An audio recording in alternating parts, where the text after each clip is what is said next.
আসসালামু আলাইকুম। আজকে রেসিপি নিয়ে এসেছি মাংস আলুর কোরমা। এটা আপনি ছাগলের মাংস দিয়েও করতে পারেন কিংবা গরুর মাংস দিয়েও করতে পারেন। এর জন্যে আমাদের লাগবে মাংস 500 গ্রাম, তাতে পেঁয়াজ কুচি করে দিয়েছি 200 গ্রাম, স্বাদ মতো একটু লবণ দিয়েছি, আর লঙ্কা গুঁড়ো দিলাম 1 চামচ।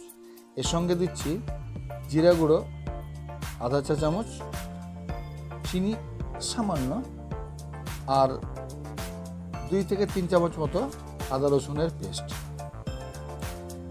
একটা টমেটো কুচি করে দিয়ে দেব, দিয়ে 50 গ্রাম মতো সরষের তেল এর মধ্যে আমরা দিয়ে দেব, দিয়ে নাড়াচাড়া করে ভালোভাবে মিক্সড করে নিয়ে প্রেসার কুকারের ঢাকনা লাগিয়ে, সামান্য জল দিয়ে প্রেসার কুকারের ঢাকনা লাগিয়ে আমরা এটাকে 5 থেকে 6টা সিটি দেব।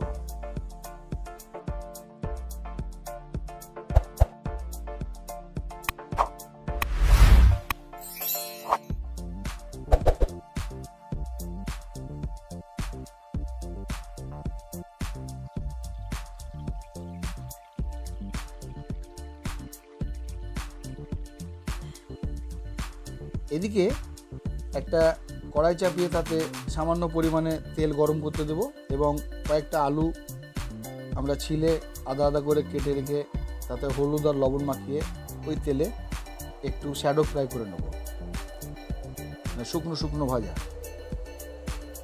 আলুগুলো একটু লালচে করে ভেজে একটা পাত্রে তুলে রাখবো।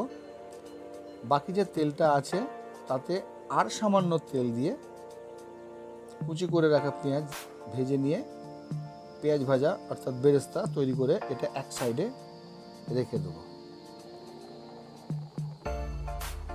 ওইদিকে প্রেসার কুকারের 5-6টা সিটি দিয়ে নামিয়ে রেখেছি। প্রেসার লো হলে প্রেসার কুকারটা খুলে গ্যাসের উপর চাপিয়ে দিয়ে এর মধ্যে আমরা ভেজে রাখা পেঁয়াজটা দিয়ে দেবো, এবং বাকি তেলটাও মাংসের মধ্যে ঢেলে দেবো। মোটামুটি 50 গ্রাম এবং আরও 25-30 গ্রাম, মানে 100 গ্রাম তেল সর্বমোট এর মধ্যে আমরা দিলাম। এর মধ্যে ফুটতে থাকবে যখন মাংসটা, তখন একবার নাড়াচাড়া করে নিয়ে ভেজে রাখা আলুগুলো এর মধ্যে দিয়ে দেব, দিয়ে এবার আলু ও ওই মাংস একসঙ্গে কষিয়ে নেব। যখন তেল বেরিয়ে আসবে তখন সামান্য জল দিয়ে আবার 2টো সিটি দিয়ে দেব।